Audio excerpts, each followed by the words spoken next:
And we're live. Yo, what up to the what up? Joey Breaks. That's your nickname on here. I even put it in the description. I said it'll be Nicky G and Joey Breaks. I love it, man.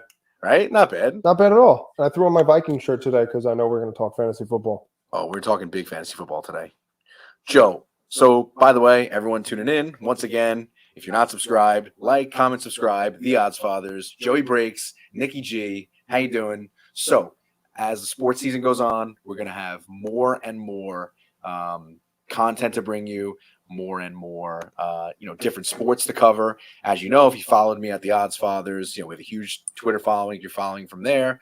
We have a pretty big following there, and we go over all the main sports, all the college sports, and such. So it's definitely something that won't be so targeted where it's only fantasy football, it's only baseball, etc. You'll enjoy yourself. But today, our two topics that we're going to be focused mainly on, we're going to be talking fantasy football, tips, insiders. Joe has a big list he made himself and why you shouldn't always trust what the fantasy football gods tell you to. So that's one thing. Joe, why don't you take it away now and tell them everything you have to say about that, and then I'll get into baseball as well.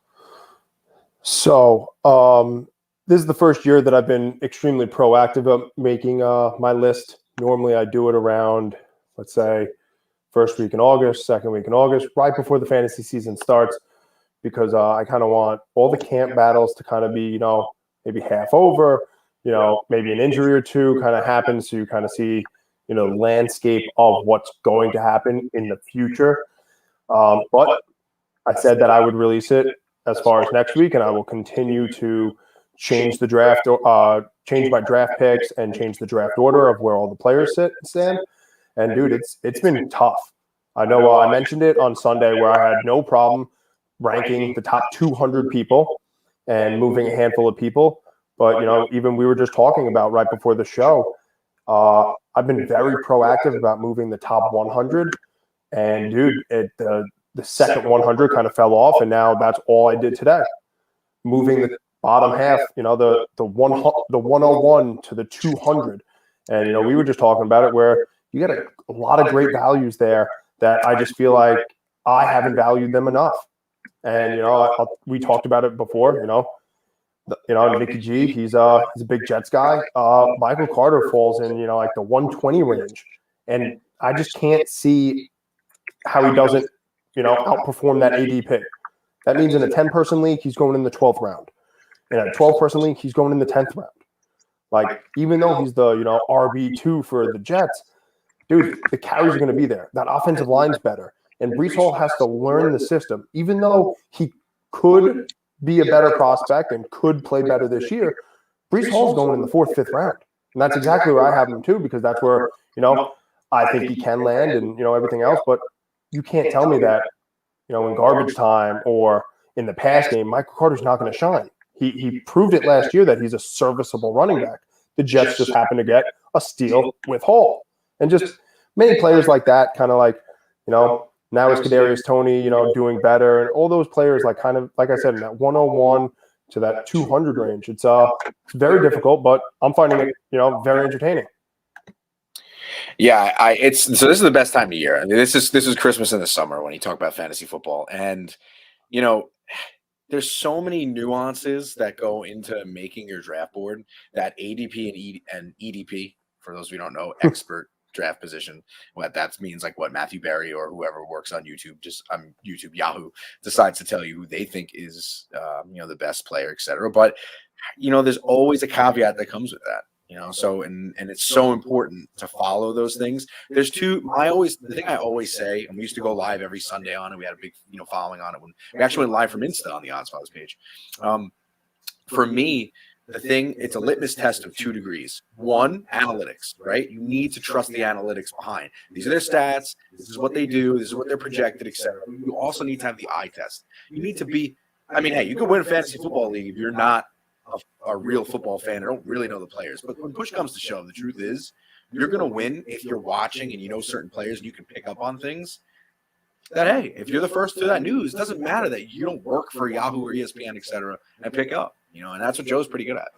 Yeah, no, it is. Listen, and I know the last fantasy championship that I won happened to be in the league that me and Nick are in, but I did just make a dynasty league with Nick now, so it's going to be a lot of fun in my 10th league.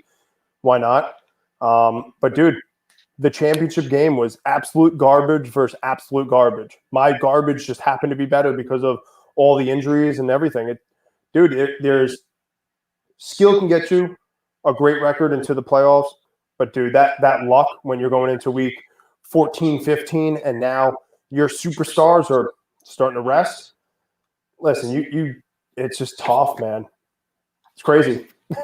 Yeah, I couldn't agree more. I agree 100%. So, to be honest with you, with that being said, I want to. Everybody has their top list of okay, Christian McCaffrey's going 1, blah blah blah. Jonathan Taylor 2, right? That's kind of the consensus. Yeah, or dude, a lot of people just can't get behind CMC, and I'm not upset about that because, dude, if you were one of the tens of thousands, hundreds of thousands of people that drafted CMC last year, 101, and got burnt for the second year in a row, I can see why you'd be scorned and you don't grab CMC 101. But I also come with Jonathan Taylor had a historically bad RB1 season.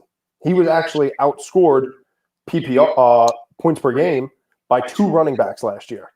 So listen, your first round, I understand if you want to go security blanket and everything, but why not draft for upside? CMC played 5 games last year. He finished as an RB30.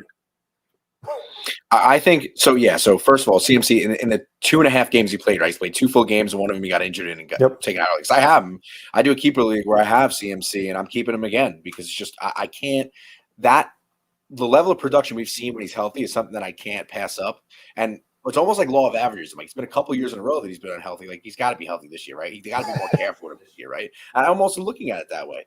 And how many times do people say we saw with Keenan Allen? Keenan Allen tore his ACL 2 years in a row, and he was getting older. He's older than Christian McCaffrey is. So at the time, he had that freak spleen injury and the spleen injury. So basically 3 seasons, and people are like, nope, no more Keenan Allen. What has he done since? Been honestly a top 5 to top 10 wide receiver every year since. So you can't. That's another thing. Like just because somebody's like injury prone, like you can't. I mean, you can draft that way, but you shouldn't draft that way. No, and listen. You also take that risk when you are drafting. It's tough to, like I said, if you're going to go security blanket first, second round, you want to go Jonathan Taylor 101. Jonathan Taylor's not going to lose you a fantasy league. He's not going to lose you a title. But the problem is he's really not going to win you one either because he's going to get his 15 to 20 points and that's it. And dude, that's my biggest thing. That's why I have, Christian McCaffrey, Dalvin Cook, dude, King Henry. Dude, give me that player. Yeah, he may not play all 17 games, but when he touches the field, he's an RB1. That's it. Like, give me that player. Dude, Derrick Henry. He was still the RB1 4 weeks after he got injured last year. 4 weeks, 4 zeros in a row. He was still RB1. You got to swing for upside. I couldn't agree more. I agree with you on that. I'd love to sit here and argue with you, and we'll argue about other things. But so, because honestly, that makes it interesting. Like people want to, and hop in the chat if you disagree, agree with something, etc., whatever. I see we have a few viewers here. Only one of them is ourselves, so this means there's 2 people in here who aren't us. So no, seriously. What I want to say here, Joe, is what is not the number one, but a consensus top 5. Because I know your top 2 is going to be the same as everybody's top 2. Consensus top 5 difference in your top 5 list, I guess, obviously. But we'll say top 10, top 20, whatever. First round, all in general.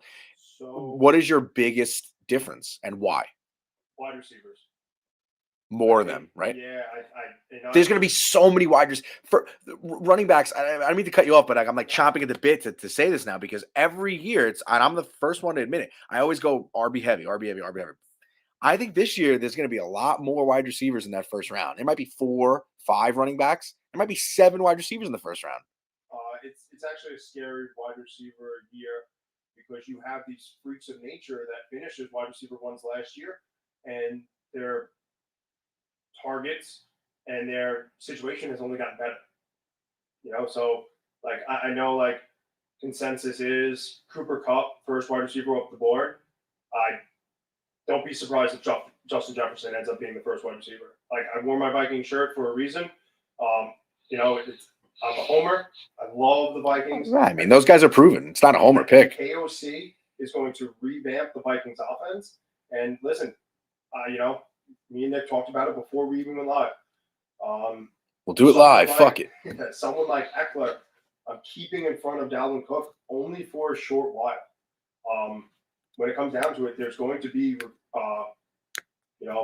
regression to the mean or positive regression. Either way, Dalvin only got 6 touchdowns last year. You can't tell me he can't get more than 10. The 2 years before that, 16 and 17. Austin Eckler got 20 touchdowns last year. Let's say you only take 4 or 5 of them away.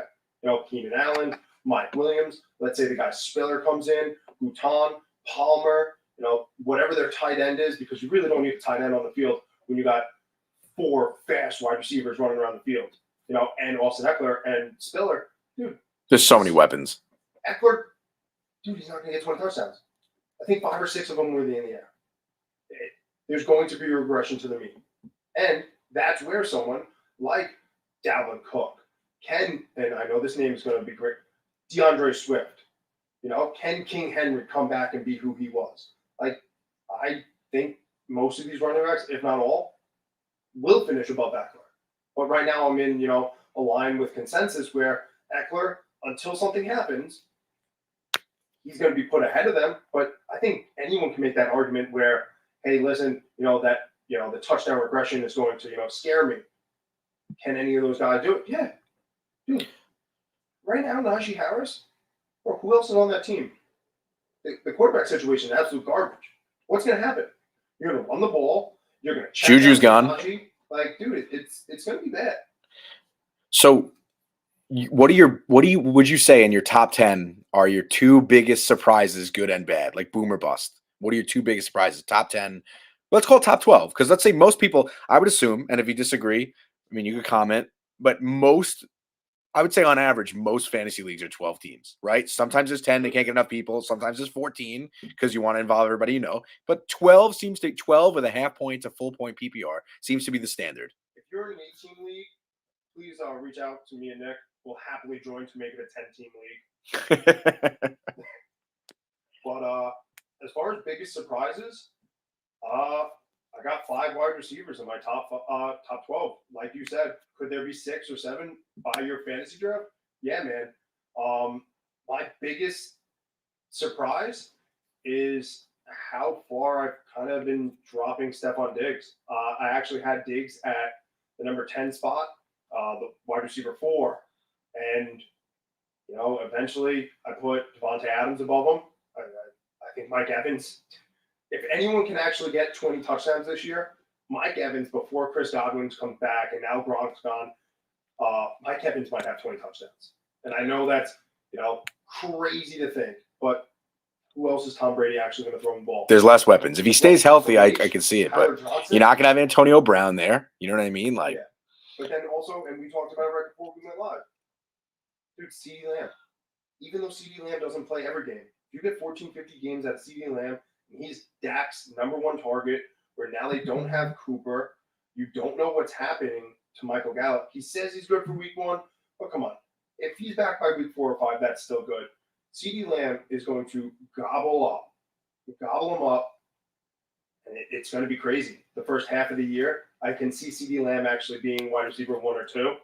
And, dude, it ends up being also, dude, I know it's crazy, but I really like Saquon Barkley too. I know, yeah, it's nuts. I think you can, with the Giants' offensive line being better. And how much better is it, though? I think their guard situation is much better. They went out and got Thomas. And, dude, if all these receivers can come back healthy, Barkley's not an in-between the tackles runner. I think that's the biggest thing. When you tell me Barkley can thrive in all assets of being a running back, he can't.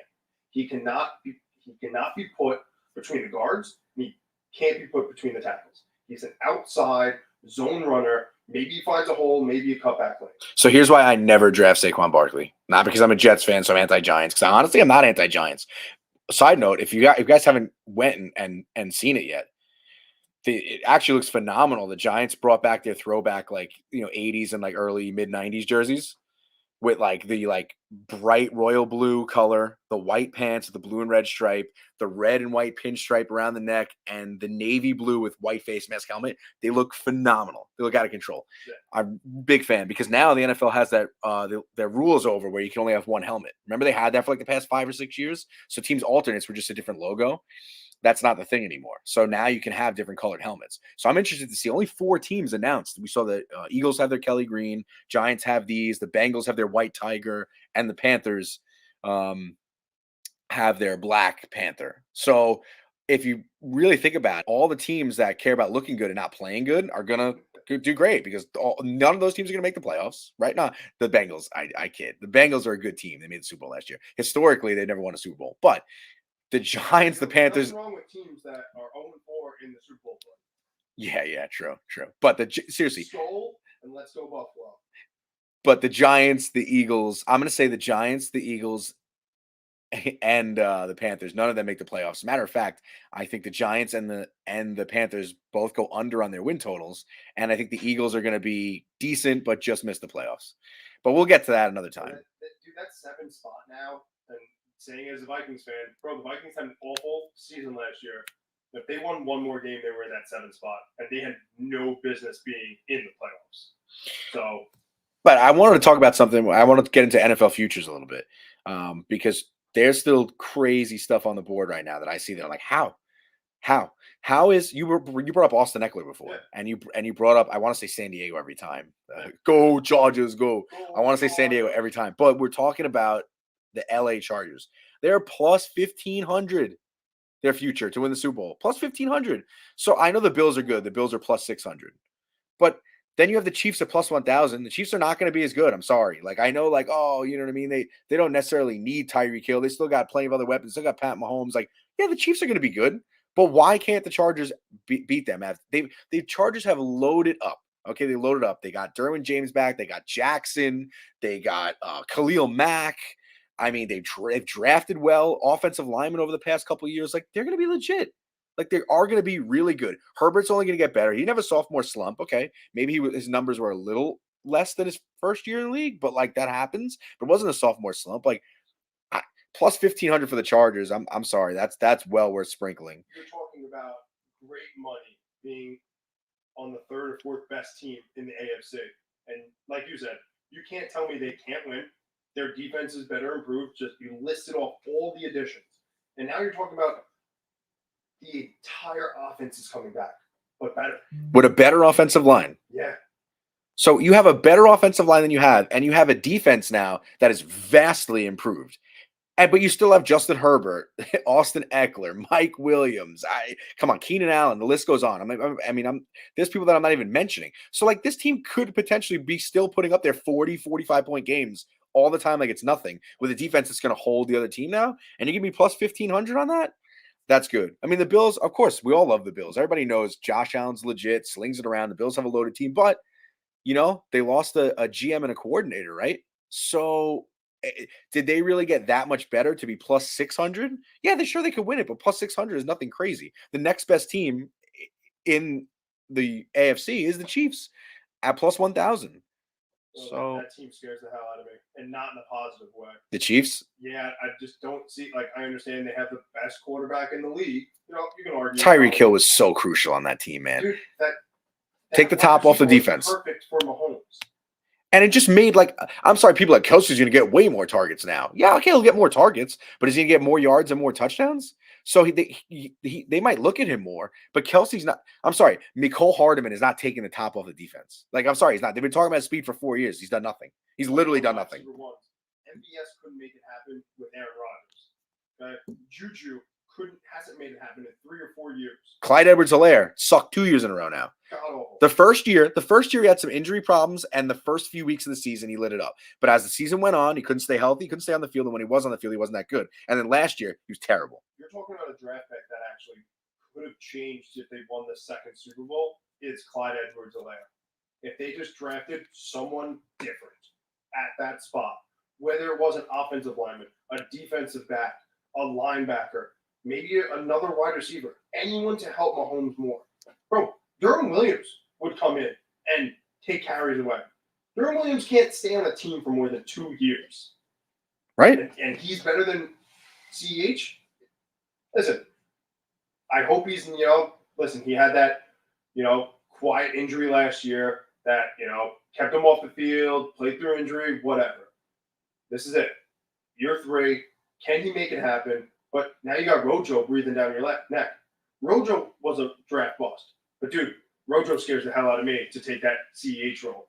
And he's a guy that can actually run between the tackles and put pressure on the defense and linebackers. So I definitely agree. I mean, and then you look at, there's not like a ton of, I mean, if you're a Tua believer and you're like, oh, they added Tyreek Hill and I believe in Tua and they got a better coach now, they're plus 4,000. I mean, maybe you want to call that value, but I'm looking at the Browns at plus 3,000. They might not have a quarterback for the first 6 to 8 weeks, and then the Browns. And same thing with even though 20 plus 2,200 is good for the Bengals, it's just going to be so hard in that division. Like, okay, maybe the Steelers are going to regress because they don't really have a quarterback now. You don't know who's going to play quarterback there. So maybe Pickett will come along, and maybe because they have a good coach, they'll figure it out. But like, they're not the answer. But still, like the Ravens and the Browns and the Steelers, like all fighting with each other and fighting with Cincy, like. And Cincy, while they maybe added a piece or two, they lost some pieces. They lost some key pieces that were on the Super Bowl team last year. So I don't know. It's just tough. Like, I don't see for futures. There's some years where I look at it, I'm like, oh, that's value. That's value. That's value. Honestly, the Rams at plus 1,200. The team just won the Super Bowl and their team is stacked and they brought back players and they're still plus. If the Bills are plus 600 and the Rams are plus 1,200, you're getting twice as good of odds for the team that just won the Super Bowl last year and pretty much brought back everybody. Dude, not only and added Allen Robinson. They lost Woods, but they only had Woods for the first 5 or 6 weeks. They lost, Beckham, but dude, honestly, if I had to put a future bet on where Beckham signs, it's going to be with the Rams. He'll be back. So now you'll have Cup, Beckham, and Allen Robinson. Come on. Yeah. So and now, dude, Cam Akers health hurt, bro. Cam Akers is at least healthy. Where's he on your draft board? Cam Akers.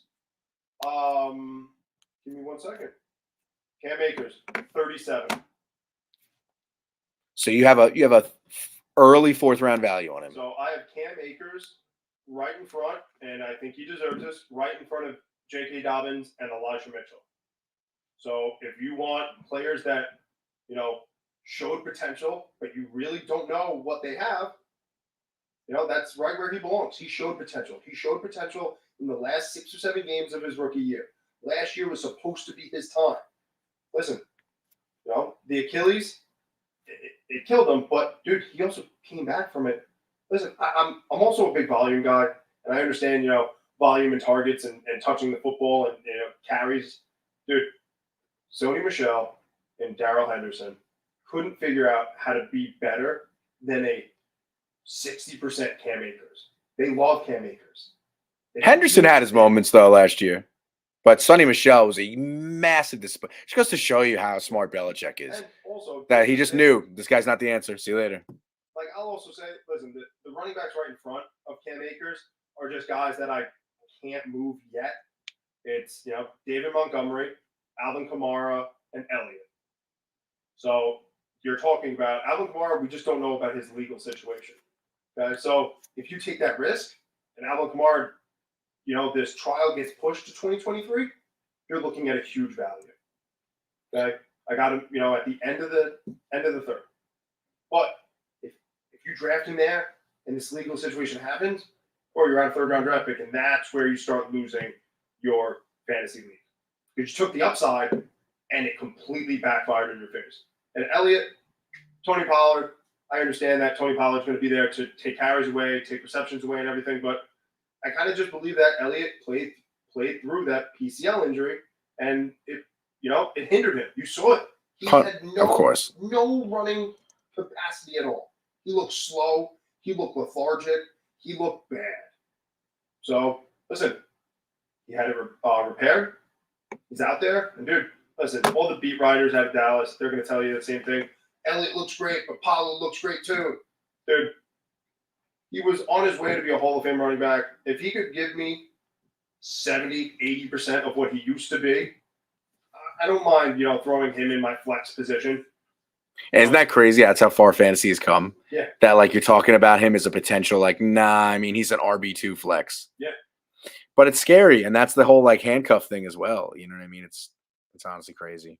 But that's where I am on value. That's where I am. I mean, and we'll every week when we do this, obviously, last week we talked about the previous bets we won. We talked about NBA offseason. We talked about NFL offseason, things like that, because we're heading into the All-Star break. This episode, we're the opposite. We're just leaving the All-Star break. So, we're focusing on mainly that, but every single week leading up to the preseason, leading up to when your fantasy drafts are, we're going to give you more and more and more every week. But I still want to obviously talk today about first. Let's talk about the All-Star game.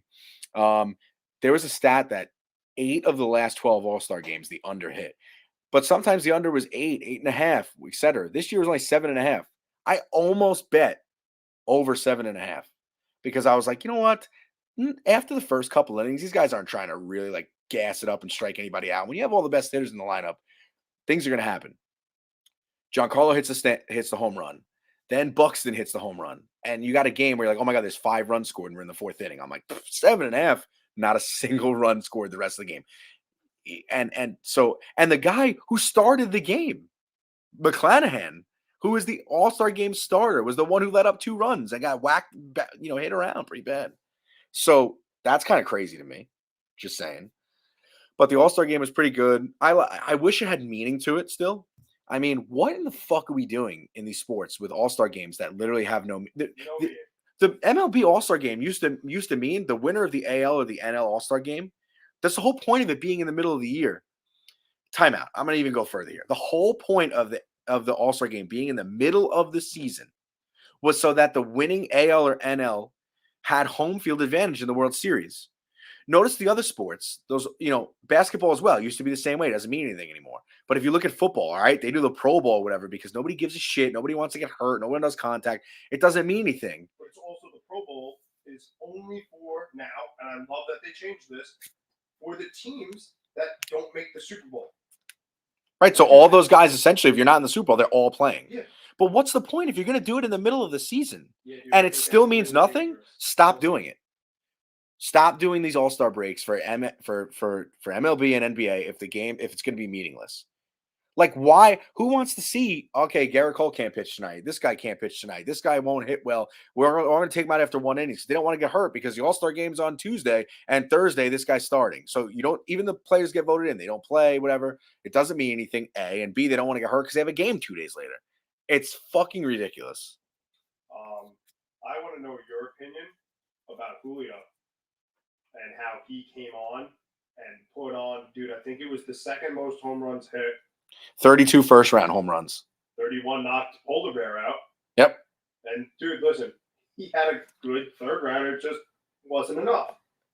I mean, if you watch baseball and you know who he is. 22 years old? Yep. Right? If you watch baseball, you know who he is. You know that he's a phenomenal player. I mean, you do.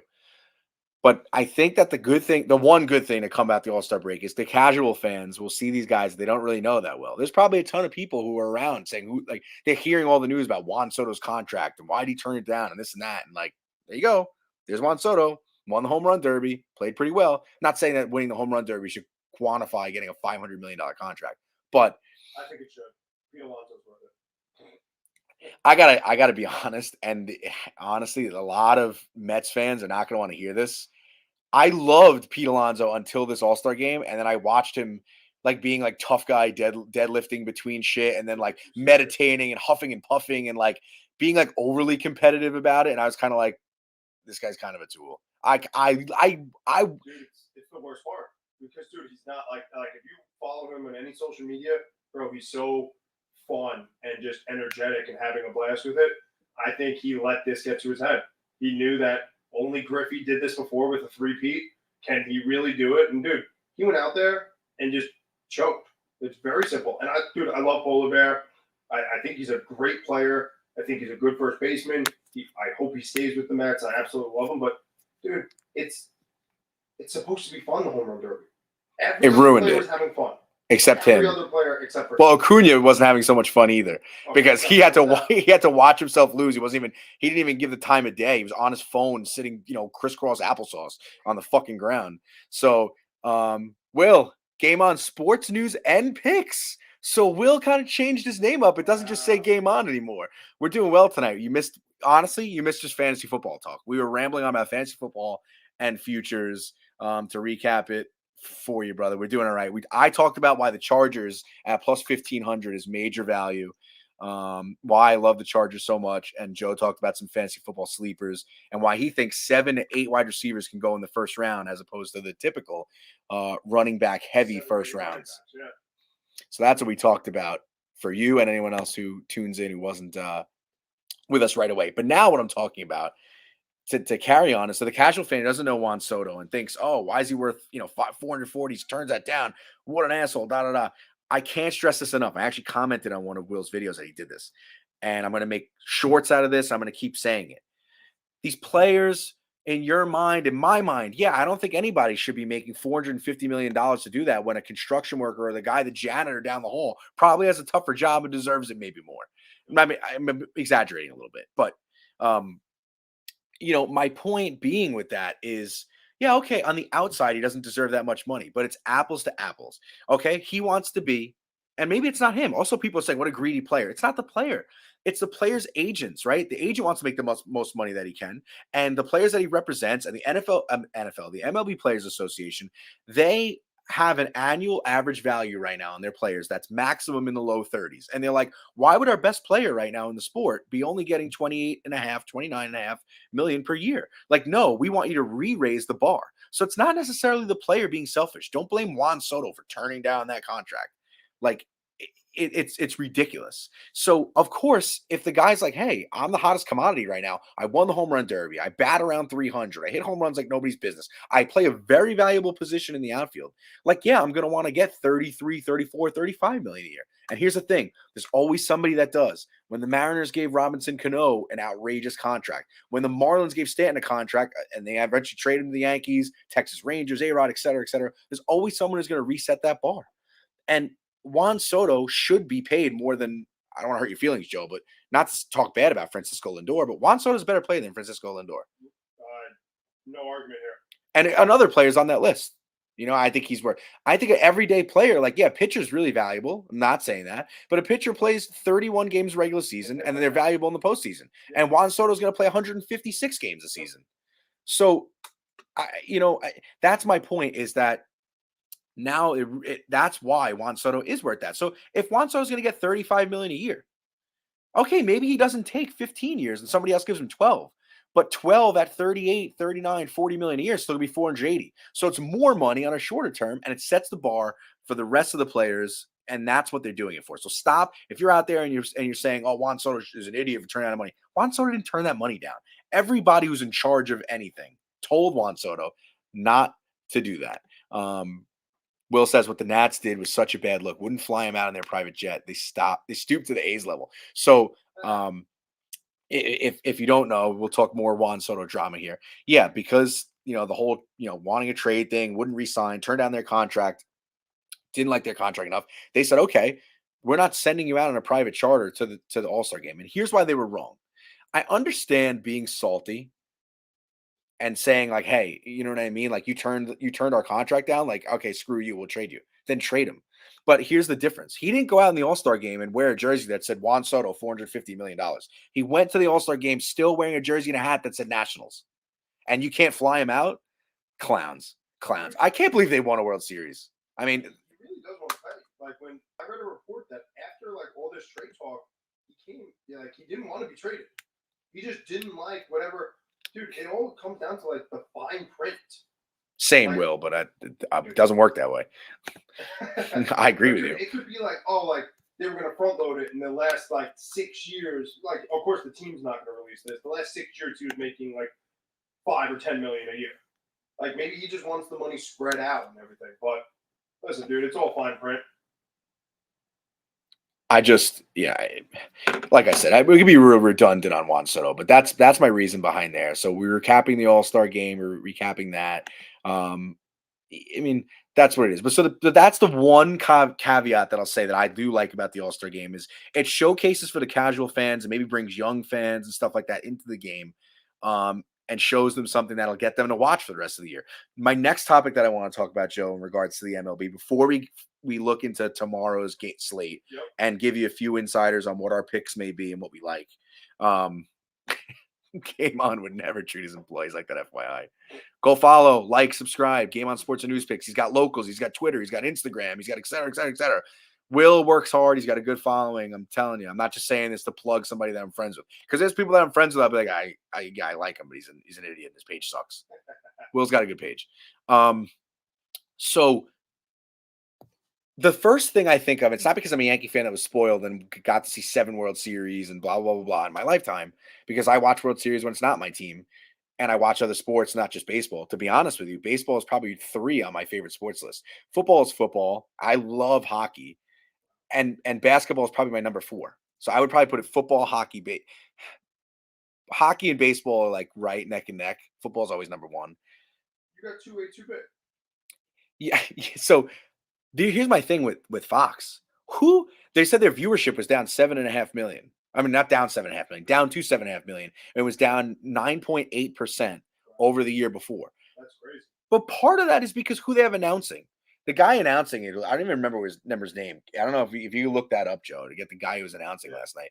Absolutely terrible, snooze fest, boring. That's who's going to be announcing the World Series and the championship, league championship series now. The best thing about baseball and the postseason was hearing the intro and hearing Joe Buck. Like, so many people want to talk shit about Joe Buck because, he hates on my team. Oh, he's Emmerich and John Davidson. I don't even. John Micheletti served as the reporter for the national game. Yeah, I don't even know. I don't even know what that is. But so Joe Buck and Tim McGarver all those years. That was what I thought of when you think of baseball. You know what I mean? Like, that's what you think of every single time. I think of Joe Buck literally saying, "Back at the wall," like that. His excitement is he gets into everything. Like, being a good announcer in sports is so important, and it's a snooze fest. So who's gonna maybe this year, if your team doesn't make the World Series, you're not watching because you're watching terrible announcers. Like, sorry, they had to. ESPN knew for the last however many years because what's his name? Brian McDonough wasn't the answer, and Joe Tessitore wasn't the answer, and Jason Witten was terrible, and Booger McFarland on his fucking life alert machine up and down the side of the fucking stadium. Dude, nobody wanted to see that. What'd they go out? They went out and spent big money to bring Joe Buck and Troy Aikman to Monday Night Football. I guarantee you people are going to be watching that now and not as much watching the Peyton Show on ESPN2 or the K-Rod on ESPN2 because they have Joe Buck and Troy Aikman now. But how baseball is I'm sorry. The World Series and the league championship series is going to be terrible because Joe Buck and who's it? John Smoltz was started to do it the last few years instead of Tim McGarver because Tim McGarver retired. But still, absolutely, that's another disaster. So Rob Manfred in the MLB, it's like sometimes they do things right and sometimes they do things so bad, man. That's my hot take, that those announcers suck and it's literally going to cause viewership to go down. I don't know if you think I'm rambling, Joe. You agree with me or not? But I don't watch hockey. No, not hockey. I'm talking about baseball. Baseball as well. I only watch playoff baseball. I mean, I'm a football fan. I watch every single football game. But as far as baseball games go, I will watch playoff and the World Series. But I'll probably only watch maybe 60, 70 Mets games in the season. So let me ask you something then. If you're a casual, if other than the Mets themselves, if it comes to watching other baseball teams, other than following the scores for your bets, if you're a casual in that sense, not a casual, but you know what I mean, and you don't have Joe Buck and John Smoltz now, and you have a guy that you turn it on and you're like, boring, you're turning the channel off. Probably throwing it on mute and barely watching. If there's anything else on, I'm going there. So look at that as a microcosm for how many people out there who are casual fans who, like, it's not rocket science. You know what I mean? It's not rocket science. Joe, you're quiet. Raise your mic volume. You're quiet. Okay. So Will says, when we get predictions of games coming up, and here's what I'm heavy on Friday: fading the Mariners. Yes, fading the hot team who was trying to go for the all-time record of 15 straight wins. All right. So are you ready to, once you figure out your mic situation and get your volume a little louder, Joe? I'm going to leave that up there, actually, Will. Okay. I got my mic up. What do you think of Will's comment? Because Yeah, team record. I knew what you meant. Obviously, even winning 15 in a row is not the record for the MLB all time. So, yeah, I mean, do you really think the Marlins can end no, up? no, no, no, Mariners, Mariners. not Marlins. So this is Friday. Obviously, you're talking about the slate coming up. You still have, but they play the Astros. So I mean, it's undecided who's going to play. But let's call a spade a spade. You have all that time off. They're going to trot out Verlander there, and I mean, I'll take it all day. I didn't bring up that game yet because there's no line out for it yet that I could find. But I agree with you. I think if Verlander's going out there and the Mariners kind of have all this time off, I agree with you 100%. Houston's going to spank him. Yeah, I'm looking at the schedule right now.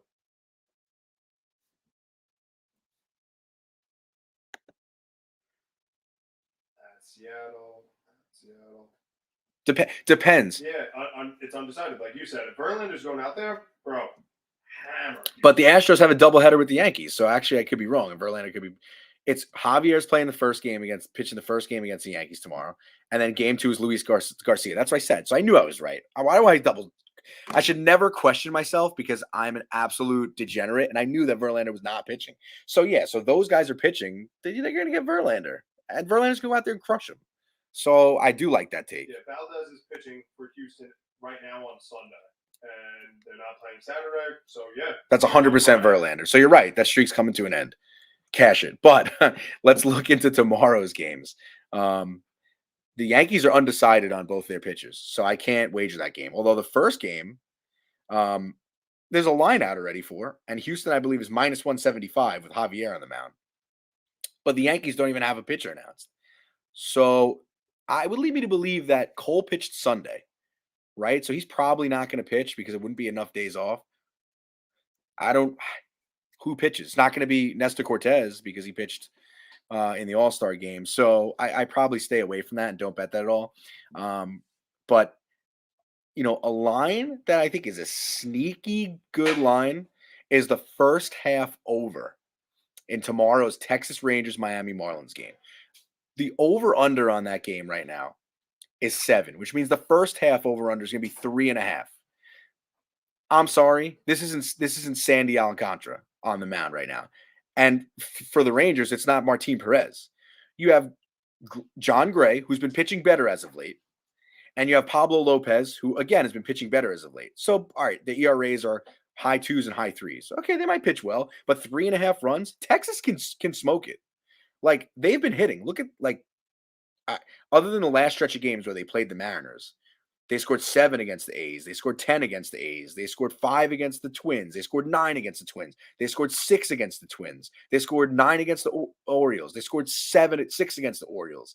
They scored 7 and 4 against the Mets in 2 of their 3 games. Like, they could score. So you're telling me you can't see a 3-1 first 5 inning in that game? I don't like that. I don't like that, and I don't like that number being 7. You could take the over on that and push it to 7. Well, as far as outside of looking in, big fan of that 7-8 because it's just like you said, opens up that push which you don't lose. Tying's not that bad in that situation. Unless I see that's another thing, like a tip for betting over unders and betting MLB games. If something's less than 8.5 and it's 8, which means you can get 4 for the first half, yeah. unless those 2 pitchers that are going are legit studs. You know how these games go. The balls are juiced, and especially now, over-unders, I feel like they haven't really come back to earth. This is a huge thing. So pay attention if you listen to this. Extra inning games start with a runner on second base. So an over-under for this Rangers-Marlins game is 7. And you're telling me with 2 pitchers who have been pitching better as of late, but are not amazing, even if that game, obviously at 7 it can't go, but another example is a game that's 8, it goes to extra innings. Here we go. Tailing this play. Love it. We got one believer. I baited him in. Am I a good salesman? But when you have a 7 doesn't work, right? Because you can't have 3.5 going into extra innings. But an over under that's 8.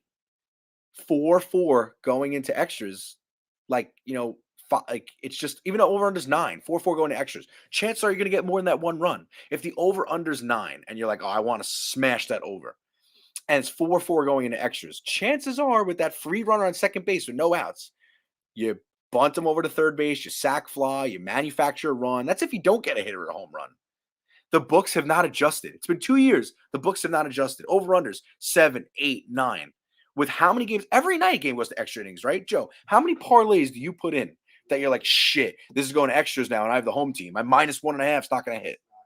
Dude, I've been here before the show, after the show, bro. We sweat these parlays. It's like every game goes to this. There's 1 or 2 games every night that goes to extra innings. So if you have an over/under at 9 and the game's 4-4 going to extra innings, do you really think only one of those teams is going to manufacture a run? And if it's it would have to be the home team who only manufactures 1 run, not on a home run, for that for your over/under to push. Dude, and these teams are really starting to get after it. Like, they're starting to use more analytics. Hey, we got that guy on second right away. Okay. Dude, they're starting to change how they swing at the ball. It's big analytics out of football, so it just translates so well to baseball. Like, I just think it's crazy stuff. Even if the over/under is 10, I feel confident at a 4-4 game going into extra innings. I feel confident on a 9.5, 10 bet because I'm saying chances are that team in the first inning, they might score a few runs. There's no cap. It's not okay. Like, it's not going to the bottom half. Yeah. They might score 2 or 3 runs. And if they don't, and they only score 1, now I only need 1 or 2 on the other end. If you're looking for every baseball fan, they know, bro, it's just one single. One good single. You chose the guy that goes on second. It's going to be, dude, you're getting a run almost every single inning in overtime. Whew, in extra innings. Thanks for joining, Will. Game on Sports. Congrats to you. I can't believe 2. That's pretty crazy, man. Congrats to your I like the new name. Sports News and Picks, bro. It's good. Congrats. That's awesome. 2 years, time flies. I remember streaming with you during the early on COVID stages when we were big on Twitter, and your son was literally an infant. So that's crazy. Time flies, and we'll definitely do some live streams together too. I had other friends and pages of ours on Twitter who want to live stream together, and we definitely will. We will get to that. Grow the community, man. It's gonna be fun. Ooh, we got a little news here. We got a plug. Game on Sports. Everyone tune into my channel tonight. Video coming out about the media coming after Harbaugh for being pro-life. Going to be a hot. Wow. If you're into politics and sports, which most people are into sports or in politics, you might just not agree with their view on it. That's something I would tune in on. That's going to be rough. Dude, no one can have an opinion if it's the opposite of the media. Poor guy. So, want to look ahead to more games tomorrow. You cool with that, Joe? Yeah, I got one. Let's hear it. It's going to be a homer pick. Yu Darvish, Max Scherzer. San Diego is coming to Flushing to take on the Mets. Friday. What did I say, tomorrow? Yeah. Days are tough, man. Okay. Right now, I know it's pretty tough, but the last time the Mets played San Diego, and I'll just throw this out there, San Diego whopped them 13-2. Okay. I remember that game. Awful game, miserable game. No one played well for the Mets. Everyone was hitting again. Okay. I'm actually going to go Mets money line, and I really do like the over. Right now, the over sits at, I have 7.5 in front of me. And Nick, just to put your point, Yu Darvish and Matt Scherzer aren't going to go the length. If they did, then okay, maybe it could be 6, maybe 7. But relief pitchers are going to come in. It's going to be a good game. Everyone's, playing well on both sides of the ball. You're talking about a team that 52-42, 58-35, bro. Yu Darvish has a .99 whip. So if you look at it on the outside looking in, you're going to say, wow, he allows less than 1 base runner per inning. So this guy's got to be pretty good. But let's look at his most recent games. His last game against Arizona, he let up 5 hits, 3 earned run, 2 home runs and 2 walks. Home runs and walks. I can't stress it enough. I look at that. Don't look at how many hits they give up, home runs and walks, because everything's analytic driven. So right there, boom. Then he had a good game against San Francisco, right? But then, all right, the Dodgers are a tough team, right? It's a good offense, you know what I mean? And the Dodgers have his number. But still, 8 hits, 5 runs, 3 home runs he gave up against him. And that's with 10 strikeouts. So this is a guy, he had 9 strikeouts against Arizona, still let up 3 runs and 2 home runs and 2 walks. Then against the Dodgers, he had 10 strikeouts against a good lineup of the Dodgers. Analytics, strikeouts and home runs, he still had 3 home runs allowed, 5 runs, 8 hits. So that means that other than the strikeouts, he didn't get any batters out. That's pretty much what it means. Then against against the Phillies, 7 hits, 3 earned runs. Same thing, 9 strikeouts. We still have 3 earned runs. So like this guy gets whacked around and he's much better at home. So Yu Darvish's ERA is a 3.41, but it's 5.25 away. So I would actually look at the Mets team total because the Mets team total, you could probably get a 3.5 to 4 on certain sites. Yeah, I'm trying to open up DraftKings right now just so I give everyone the, because I opened up my book just to get a look. But yeah, I wouldn't be surprised if the Mets team totals 3.5. You almost never see 4, but yeah, dude, hammer the over. FanDuel for everybody looking at over unders out there, and sometimes a lot of like a DraftKings on a game like this where they're over under 7.5 and the Mets are a favorite. You might have a situation where the Mets are 4.5, and you're like, okay, they're 4.5, but they're plus 115. I don't really like those. FanDuel will offer non-halves, so they offer 4 where you could push if the Mets only score 4. And I'm sorry, I don't see the Mets scoring less than 4 that game. And usually when Scherzer's games go, it's like if he doesn't have an unbelievable outing, he'll let up some runs, but the Mets score some runs too. And I'm not a Yu Darvish fan at all anymore. No, His days are behind him. I just think that he started the year off pretty strong, and just what'd you say? The last 4 or 5 outings have just been rough. So why not get a team that has been hitting well? Why not tune them up? So, all right. So we're talking Thursday though. Okay. This is probably going to be my lock it in, baby. This is probably tomorrow going to be my free pick lock of the night. Clip this if you want. Save this. Come see me tomorrow. Game 2 of the doubleheader between the Tigers and the A's. I think the Tigers probably win game 1, right? And there's a crazy analytic that I saw recently that says in most doubleheaders, more often than not, the team split it. It's hard to sweep a doubleheader. Game 2, if he's not traded by then, because he's a big piece locally in the trade deadline and local conversation everywhere. Montas. Frankie Montas is an incredible pitcher. You know what I mean? The guy's whip is a 1.09, 3.26 ERA, and he did it all last year. You know, I saw him mow down the Yankees last year. He's a very sought-after pitcher. He's probably going to be on somebody else's team.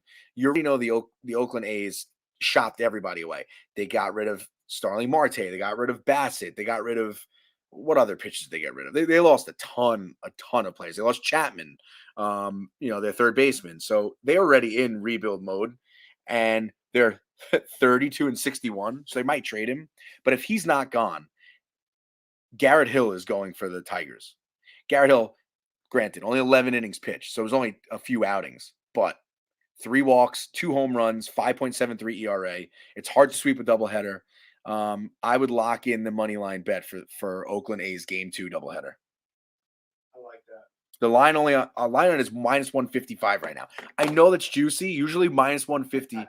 Usually minus 150 is like the furthest I'll go. If you want to bet minus 1 to be safe, so it pushes and it's around even money, you could do that. I wouldn't bet minus 1.5 on the home team because if they win by 1, the game goes to extra innings unless they hit a home run. They're not covering that. But I really like the money line game 2, Oakland Athletics. I really like the fact that you're projecting someone to be traded that definitely won't be in the lineup. So it could very well be. That line, he could be traded by tomorrow. Yeah. So you're getting it right now. Someone watches this video tomorrow, he gets traded. I'm being a little sarcastic because I don't know if they would have announced him as the starter for tomorrow if they plan on trading him, but to put it in perspective, that's traded someone mid-game. I don't know if they're starting pitcher, but I'm sure it's happened before. You quote me on that if you think. But that's what I'm looking at tomorrow. I also kind of like the first half, talking about first half unders again. We have 8.5 total in the Giants-Dodgers game. A lot of those players were in the All-Star game for both teams, especially the Dodgers. A lot of those guys were traveling. Carlos Rodon and what's his name? Why can't I think of his name? Mitch White. Carlos Rodon and Mitch White are 2 very good pitchers. Mitch White, the last couple of outings wasn't as good, but he started off the season hot. The over-under on that game is 8.5. That means the first 5 over-unders is going to be 4.5. You tell me that game, 4 runs, 3-1, 2-2.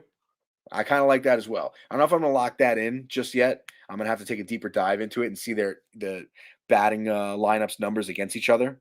So that's my last tip that I'll leave as well, is when you're looking at a team, look at the batting lineup of the opposing team and see what their numbers are against the starting pitcher that you're going against. It's an easy tip. I'll probably make a short of it so it sticks with you guys.